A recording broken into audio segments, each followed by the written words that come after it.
All right, next part. Hematopoiesis. We saw this word before. It's the process of making blood.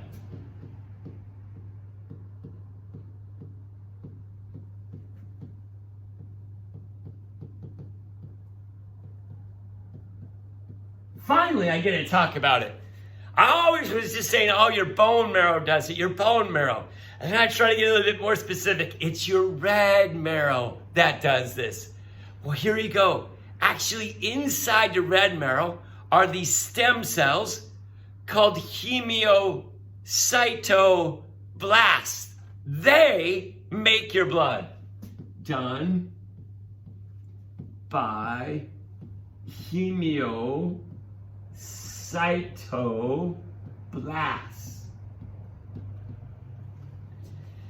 The hemiocytoblasts are controlled by hormones.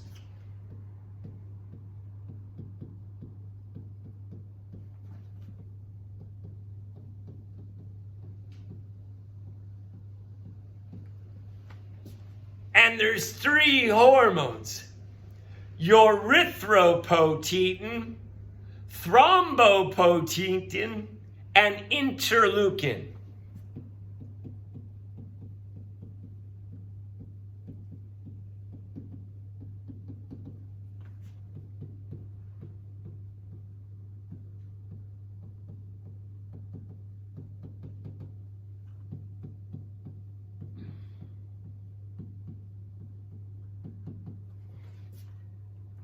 Here you go. As you go in your anatomy career, whenever you see something end in an IN, it means it's a hormone. So this hormone, your erythropoietin, if this hormone touches the hemiocytoblast, it's going to tell the hemiocytoblast right now, start making, can you fill it in? Your erythrocytes are red blood cells. So your erythropoietin is going to tell the hemiocytoblast right now, start making red blood cells. Can you do the next one? The hormone thrombopoietin, if it touches the hemiocytoblast, it's going to tell the hemiocytoblast right now, start making, you did it. Thrombocytopenia dealt with platelets. So this is going to tell the hemiocytoblast, start making platelets. Last one, by process of elimination, I think you know what it is. Interleukin. If the hormone interleukin touches the hemiocytoblast, it's going to tell the hemiocytoblast right now, start making white blood cells. All right, Ben, here's your question of the day. Ben, when you're sick, what hormone do you start making more of? Yes, interleukin.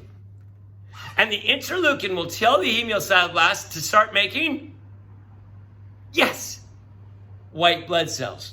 Now here you go, keep going. So Ben, what blood condition would you develop? Ben's thinking, what is it called when you have more than the normal amount of white blood cells?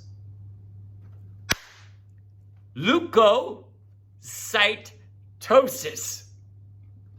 Bella, I'm not going to leave you out of it. Bella, you're an athlete. I put you on an airplane. I fly you to Denver, Colorado. You're going to stay up there for 3 weeks. What hormone are you going to start making more of? Yeah, erythropoietin. It'll tell the hemiocytoblast to make red blood cells. So what condition would you develop? Bella's thinking a blood condition where you have more than the normal amount of white blood cells. Polycythemia. Did it, Bella? All right. Next thing, quickly. Blood types. There's 8 of them. A positive, A negative, B positive, B negative, A, B positive, A, B negative, O positive, and O negative. What it means is that if you have a red blood cell, and if there's this protein on it right here, they call it the A protein. If you have this different protein over here, it's called the B protein. If you have both of these proteins, here and here, you have the A and the B. This is AB blood. By the way, this is B blood and this is A blood. Some bloods have no proteins on it. And no has an O in it, so they call it O blood. After they figured out this naming system, they found out that they missed a protein. It was this tiny protein. It was way over there. And what they called this protein is the Rh protein. And if you have the Rh protein, they're going to give the blood a plus. And if you don't have the Rh protein, it's going to be a minus. So then you see somebody's notes there, and we wrote down the bloods. And then the next thing we wrote down is what proteins each blood has. So A positive has the A protein and the Rh protein on it. A negative has just the A protein on it. B positive has the B protein and the Rh protein. And B negative has the B protein. Fill in the rest of the chart. Then what we did, we thought about what type of blood you could get put in you.